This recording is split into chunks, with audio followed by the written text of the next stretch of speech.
Hajj is the fifth pillar of Islam. So are there adhkar prescribed to say when doing Umrah or Hajj? Of course. Whenever you are set after wearing your ihram, assuming the state of ihram, for your Umrah or for your Hajj, the sunnah is to say Talbiyah. Now, Talbiyah is not your intention. This is something you say verbally as form of dhikr. So what do we say? We say Labbaik Allahumma Labbaik. Here I am, O Allah, in response to your call. Labbaik Allahumma Labbaik. Here I am. In English, it may sound like, here I am, what is this? But in Arabic, when someone says, Asim, I would say in a fraction of a second, Labbaik, meaning here I am. Yeah, meaning at your service, at your command, whatever you want. So here I am.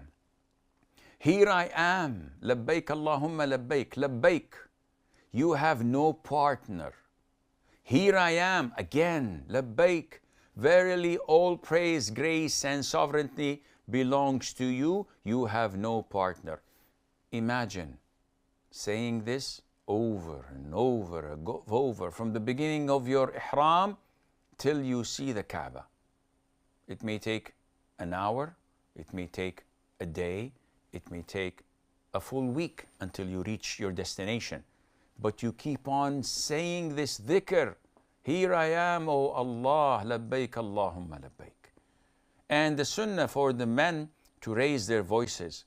So when you see a convoy of pilgrims going for Hajj from the miqat onwards, they raise their voices, the men that is, not the women. Women say it silently. And they raise their voices with this talbiyah. What a beautiful scene, man. What a beautiful expression and show of being servants and slaves of Allah Azza wa Jal. We've reached Mecca. We've entered the Haram. May Allah Azza wa Jal grant you and me a complete and perfect Umrah and Hajj. When we at the Tawaf, what do we say when we circle the Kaaba? The Prophet ﷺ, whenever he came by the black stone, he would, one, either kiss it. If not possible, two, touch it with his hand and may kiss his hand. If not possible, three, touch it with a small spear. And if not possible, simply point at it. It's on my left. I do not go, as many people say, Allahu Akbar. This is wrong. It's while going round and circulating the Kaaba, you say Allahu Akbar. And some scholars say you say Bismillah, Allahu Akbar. But the sunnah, the confirmed sunnah is to say Allahu Akbar, which is Allah is the greatest. While we are going round the Kaaba, just before the corner where the black stone is, there is a corner called a Rukn al-Yamani, because it's directed towards the south, which is Yemen. So once I reach a Rukn al-Yamani, it's sunnah to wipe, no kissing and no pointing. Just wipe. If not possible, then once I pass it, between it and the black stone, which is maybe less than a minute walk, the sunnah is to say, O our Lord, grant us the best in this life and the best in the next life, and protect us from the torment of hell. Protect us from the torment of hell, or from adhabu an-nar, the punishment of the fire. Now, we finished our tawaf. we pray 2 rak'ahs behind Maqam Ibrahim, and we go for sa'i.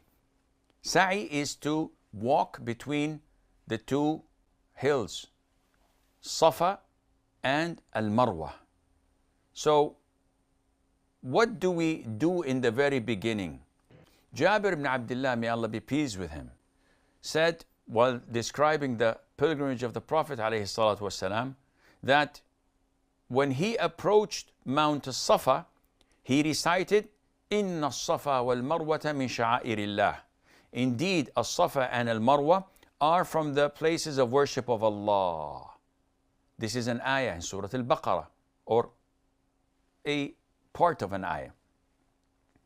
And then the Prophet said, alayhi salatu wassalam, I begin with what Allah began with, which is as-Safa. This is why he started from as-Safa. And then, as he climbed it, he said this ayah. Now remember, Inna as-Safa wal-Marwata min sha'airillah is only to be recited once. And that is the first time you climb over as-Safa. When you go to Al-Marwa, you don't recite this ayah. When you go back to As-Safa, you don't recite this ayah. So 7 rounds, you don't recite it except in the very first. And then what? Then the Prophet ﷺ, after he climbed As-Safa until he saw the Kaaba, he faced the Kaaba and he said, Allahu Akbar, Allahu Akbar, Allahu Akbar. And then this is Allah is the greatest 3 times. And then he would say the following dua.